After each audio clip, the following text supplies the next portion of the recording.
بسم اللہ الرحمن الرحیم۔ تین بھائی تھے، تینوں کے دل میں شہادت کی تمنا تھی۔ خوشندو اب کے لیے خون کا آخری قطرہ دے کر بھی اگر سرکار دو جہاں راضی ہو جائے تو سودا مہنگا نہیں۔ ساری مال استی لٹا کر بھی اگر نجات کا پروانہ مل جائے تو زندگی کی سب سے بڑی فائدہ ہے۔ اس جذبے سے تینوں بھائی گھر سے نکلے، شبانہ روز چلتے رہے۔ پہاڑی کی دامن سے گزرتے ہوئے کسی ہموار زمین کی جستجو میں تھے تاکہ تکن دور کر لی جائے۔ کچھ بلندی پر ایک ہموار چٹان نظر آئی، نہایت تیزی سے تینوں بھائی اس پر چڑھ گئے۔ اذان کے بعد نماز ادا کی گئی۔ قریب ہی لشکر اسلام کی آثار نظر آ رہے تھے۔ پہاڑ کے کنارے کنارے لشکر کی تلاش میں نکلے۔ قریب ہی دو عربی سوار نظر آتے ہوئے دکھائی دی۔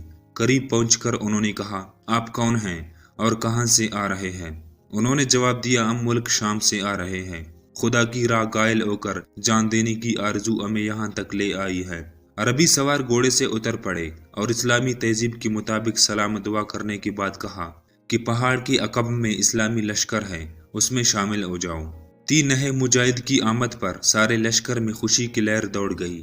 سپہ سالار نے انہیں خوش آمدید کہا اور دینی جذبہ معلوم کر کے مبارکباد دی۔ نماز تہجد سے فارغ ہوتے ہی کوچ کا اعلان ہوا۔ روم کی سرحد کے قریب پہنچ کر سپہ سالار نے لشکر کو پڑاؤ کا حکم دیا۔ پہاڑوں اور جنگلوں کے محفوظ مقامات سے گزرتا ہوا لشکر آگے بڑھ رہا تھا کہ اچانک رومیوں کے لشکر سے مڈبھیڑ ہو گئے۔ دونوں نے تلواریں نکالے اور حرکت میں آ گئے۔ تینوں بھائی دشمن کی صفوں میں گھس کر قلب لشکر تک جا پہنچے۔ رومی سپہ سالار کا حلقہ توڑنا ہی چاہتے تھے کہ پیچھے سے کسی نے رسی پھینک کر انہیں گرفتار کر لیا۔ لڑائی ختم ہونے کے بعد انہیں جنگی قیدی بنا کر رومی اپنے ساتھ لے گئے۔ اسلامی لشکر کی ایسی داغ بیٹھی کہ رومی راہ فرار اختیار کر گئے۔ اس طرح اسلامی لشکر کو واپس حجاز کی طرف لوٹ آنا پڑا۔ تین بھائی روم کی بادشاہ کے سامنے پیش کیے گئے۔ اس نے گرجتے ہوئے کہا، تم ہمارے ملک پر حملہ کرنے کے لیے آئے تھے، اس جرم کی سزا موت ہے، لیکن مجھے تمہاری جوانی پر ترس آتا ہے، ایک شرط پر معافی ہو سکتی ہے۔ بڑے بھائی نے پوچھا، شرط کیا ہے؟ بادشاہ نے جواب دیا، بڑی معمولی شرط ہے، اسلام کو چھوڑ کر عیسائی مذہب قبول کر لو۔ نوجوان نے جذبات کی تلاطم میں شرابور ہو کر کہا، عالم قدس کی طرف جانے والا مسافر تیار کھڑے ہیں، یہاں سے جنت کا فاصلہ صرف ایک قدم ہے۔ عیسائی بادشاہ نے غضب سے پیچ تاب کھاتے ہوئے کہا، گستاخ، اپنی زبان کھول کر تو نے موت کو آواز دی ہے۔ بادشاہ نے جلادو کو حکم دیا، دیکھتی ہوئی آگ پر تیل سے بھرا ہوا کڑا چڑھاؤ، جب ابلتے ہوئے چشمے کی طرح کھولنے لگے تو مجھے فوراً خبر کرو۔ تیل پھوٹ پھوٹ کر ابلنے لگا۔ جلادو نے پہلے بڑے بھائی کی گردن میں پندہ ڈالا۔ دین کا ایک مجاہد اوپر اٹھ رہا تھا۔ کڑا کے بالکل مقابل پہنچ کر جلادو نے رسی ڈھیلی کر دی۔ اچانک فضا میں کلمہ شہادت کی آواز گونجی اور وہ واصل بے حق ہو گیا۔ دوسرے بھائی کے ساتھ بھی اسی طرح کیا گیا۔ تیسرے بھائی کو جب کڑا میں پھینکنے لگے تو وزیر مملکت چیخ اٹھا، حضرت، یہ کمسن نوجوان تنہا رہ گیا ہے، اسے مذہب اسلام سے فارغ کیا جا سکتا ہے، اسے میرے حوالے کر دے، میں وعدہ کرتا ہوں 40 دن کے اندر اندر اسے عیسائی مذہب قبول کرنے کے لیے تیار کر لوں گا۔ وزیر نے اپنے محل میں پہنچ کر یہ کام اپنی بیٹی کی سپرد کر دیا۔ آدھی رات کی وقت شہزادی اس کی کمرے میں داخل ہوئی تو دیکھا نوجوان پیشانی زمین پر رکھ کر بارگاہ الہی میں گریہ وزاری کر رہا ہے۔ حتیٰ کہ صبح ہو گئی۔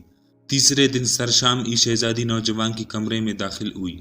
نوجوان نماز کی حالت میں نہیں تھا۔ اب اسے اپنی حسن کی جادو جگانے کا موقع مل گیا۔ وہ آگے بڑی، نوجوان نماز کی نیت باندھ لی۔ 40 دن اسی طرح گزر گئے۔ نوجوان نے آنکھ بھر کر شہزادی کی طرف نہ دیکھا۔ نوجوان کی زندگی کا تقدس شہزادی کے دل پر اثر انداز ہو گیا۔ پہلی آواز جو شہزادی کے منہ سے نکلی، اے نوجوان، میں ایسے مذہب پر لعنت بھیجتی ہوں جو اپنی بیٹیوں کی عصمت پیچ کر اپنے لیے جگہ حاصل کرتا ہے۔ خلوصی دل کے ساتھ میری درخواست ہے، مجھے بھی مذہب اسلام میں داخل کر لیجیے۔ نوجوان نے کلمہ شہادت کی تلقین کی۔ توحید و رسالت کا اقرار کرنے کے بعد اسے حلقہ اسلام میں داخل کر لیا گیا۔ مسلمان ہونے کے بعد شہزادی نے مشورہ دیا، ہمیں جلد ہی یہ جگہ چھوڑ دینی چاہیے۔ نوجوان نے اس شرط پر چلنا منظور کر دیا کہ تمہیں نقاب میں رہ کر میرے پیچھے چلنا ہوگا۔ اگلی رات سارا محلہ نیند کی آغوش میں تھا۔ دو تیز رفتار گھوڑے محل کے عقبی دروازے پر کھڑے تھے۔ آگے آگے نوجوان، پیچھے پیچھے شہزادی چل رہی تھی۔ پہاڑوں کے درمیان گزرتے ہوئی گھوڑوں کی ٹاپوں کی آواز کانوں میں پڑی۔ دونوں سنبھل کر کھڑے ہو گئے۔ شہزادی نے کہا، معلوم ہوتا ہے دشمن ہمارے تعاقب میں ہے۔ نوجوان نے تسلی دیتے ہوئے جواب دیا، اگر کوئی بری نیت سے آ رہا ہے تو میرے تلوار اس کا کام تمام کر دیں گی، اور اگر مسافر ہے تو ہمیں کوئی خطرہ نہیں۔ دو پہاڑوں کے درے سے نکلنے کے بعد نوجوان نے عجیب تماشا دیکھا کہ اس کے بھائی گھوڑے پر سوار اس کے سامنے موجود ہے۔ بے ساختگی سے اس کے منہ سے چیخ نکل پڑی، بھائی جان، آپ یہاں کیسے؟ بڑے بھائی نے مسکراتے ہوئے جواب دیا، شہیدوں کا حال عام مردوں سے مختلف ہے۔ عالم برزخ میں وہ جہاں جانا چاہتے ہیں جا سکتے ہیں، عالم بالا میں تمہاری پاک دامنی کی دھوم مچی ہوئی ہے۔ رحمت عالم صلی اللہ علیہ وسلم نے ہمیں حکم دیا ہے کہ تمہارا عقدہ نکاح نو مسلمہ شہزادی سے کر دے۔ شہیدوں کی روحیں تمہاری بزم نکاح میں شرکت کی غرض سے حاضر ہوئی ہیں۔ ارواح طیبہ کی موجودگی میں ایجاب و قبول کی رسم ادا کی گئی۔